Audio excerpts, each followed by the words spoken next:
Pada kesempatan kali ini, kami akan menjelaskan program kerja unit kami, yaitu program Bank Sampah di Desa Ringin Putih dalam sudut pandang Islam. Bank sampah adalah sebuah usaha yang dilakukan untuk memanfaatkan limbah sampah menjadi sebuah barang atau benda yang memiliki nilai. Bank sampah juga dimaksudkan untuk meningkatkan kesejahteraan ekonomi warga masyarakat, serta meningkatkan kesehatan dan kebersihan masyarakat.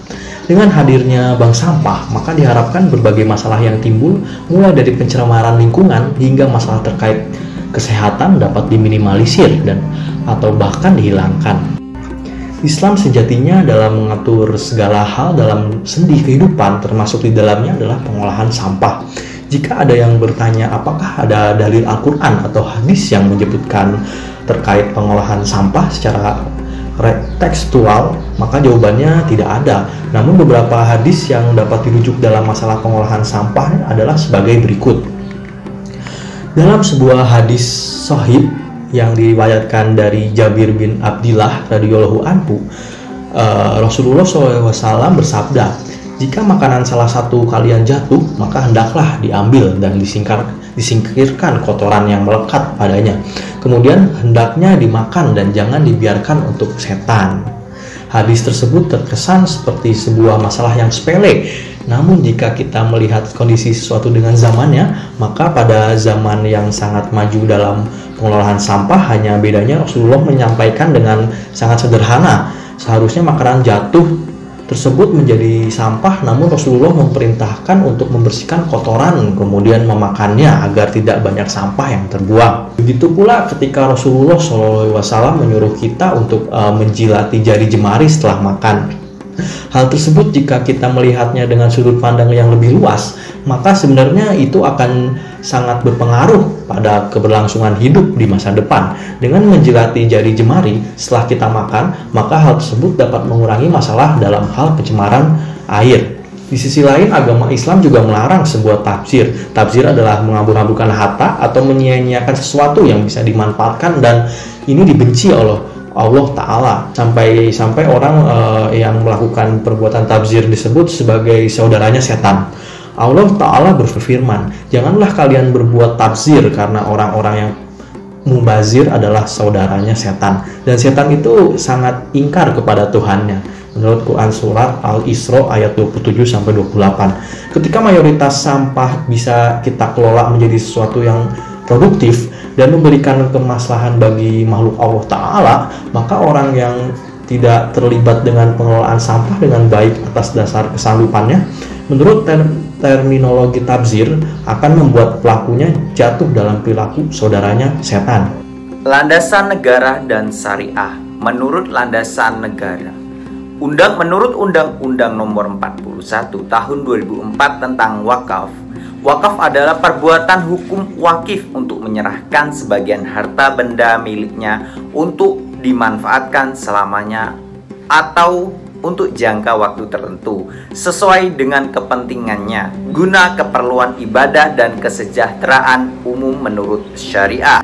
Nazir pun bisa bekerja sama dengan pihak ketiga dengan memperhatikan bahwa pendapatan yang diperoleh dari bagi hasil dengan pihak ketiga tersebut tetap menjadi pemasukan masjid sebagai penerima wakaf.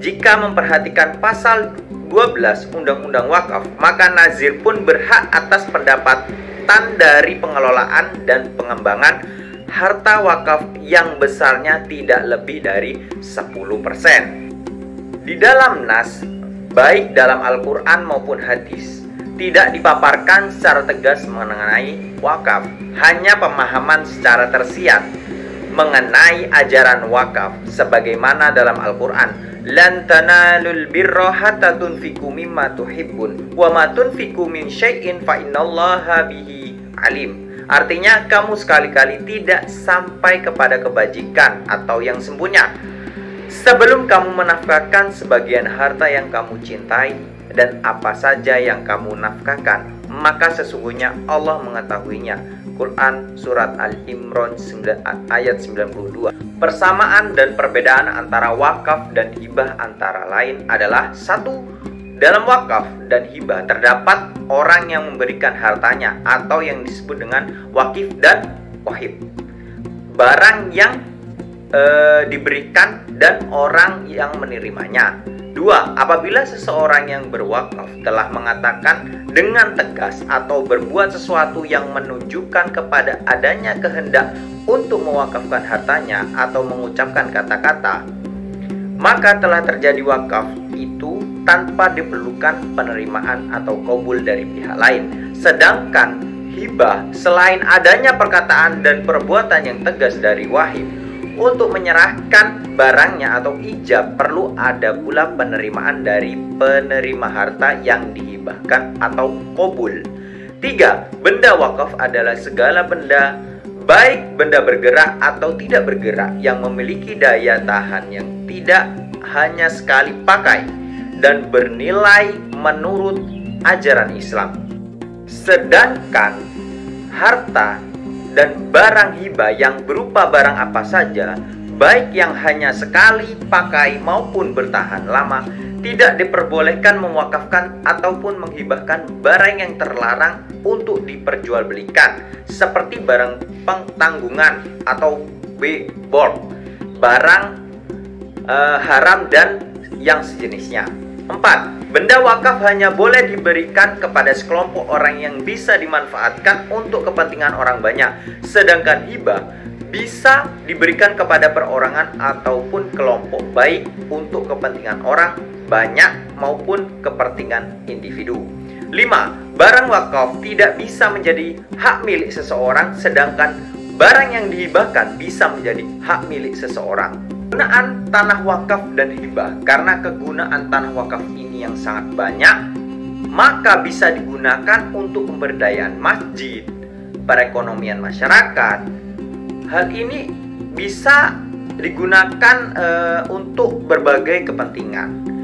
Untuk penggunaan tanah wakaf dan hibah bisa bekerja sama dengan pihak tertentu yang sudah berpengalaman, seperti bank sampah, dengan tujuan untuk membersihkan lingkungan serta untuk membantu perekonomian dan kreativitas masyarakat sekitar dengan sistem organisasi yang akan distrukturkan nanti.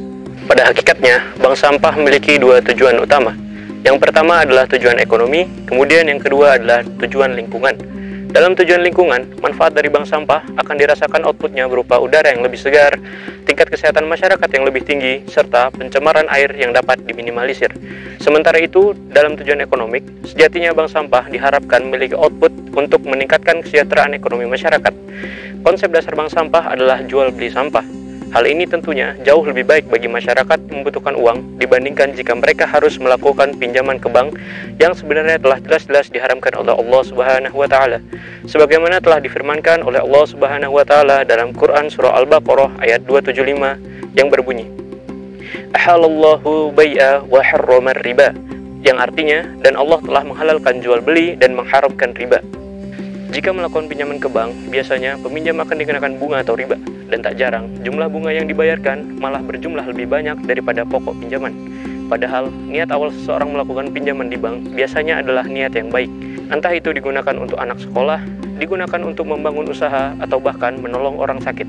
Namun sayangnya, niat baik juga harus diikuti dengan cara yang baik pula. Bagaimana bisa jika kita menginginkan output yang baik dan mengejar ridho Allah, namun kita malah menggunakan cara-cara yang sebenarnya sudah diharamkan oleh Allah? Sebagaimana telah kami sampaikan, bank sampah diharapkan mampu memberikan dampak yang signifikan kepada masyarakat, baik dari segi ekonomi, lingkungan, maupun dalam sudut pandang agama. Sebaik-baik teladan adalah Rasulullah SAW. Beliau telah mengkhabarkan kepada kita bagaimana seharusnya kita menjaga bumi dari berbagai macam pencemaran. Tinggal bagaimana kita menyesuaikan dengan zaman dan kebutuhan masyarakat. Karena sungguhnya dalam hal duniawi, Rasulullah SAW telah membebaskan kepada kita untuk berinovasi sesuai dengan batasan-batasan yang syar'i. Tidak seperti ibadah yang kita harus mengikuti apa yang telah diajarkan oleh Rasulullah SAW. Sekian pemaparan video dari kami, kurang lebihnya mohon maaf. Terima kasih. Assalamualaikum warahmatullahi wabarakatuh. Si pengepul ya, apakah ya perjanjian antara intinya modal awal dari mana gitu ya? Ada temen apa rombongan apa nanti bagi hasil modal gitu lah, modal dari mana gitu yang menggunakan sistem bagi hasil. Jadi kalau modal itu sebenarnya ada dua pilihan, Pak. Yang pertama kita menyediakan modalnya dulu nih, entah itu dari mungkin ya Pak, dari kondisi desa misalnya dari sekretariat desanya itu ada dana yang bisa dialokasikan, itu bisa kita pakai untuk modalnya. Atau kalau misalnya tanpa modal sebenarnya juga bisa Pak. Jadi misalnya nih Bapak nyetor sampah ke saya, ya kan? Terus saya kan harus ngejual ke pengepul. Nah itu bisa Pak. Jadi Bapak nyetor dulu, cuman belum saya kasih uangnya gitu Pak. Berarti nunggu hasil dari penjualan tadi dulu. Iya bisa, itu ada 2 opsi Pak. Tergantung nanti yang mau dipilih sama warga sini yang mana gitu Pak. Ya bisa Pak.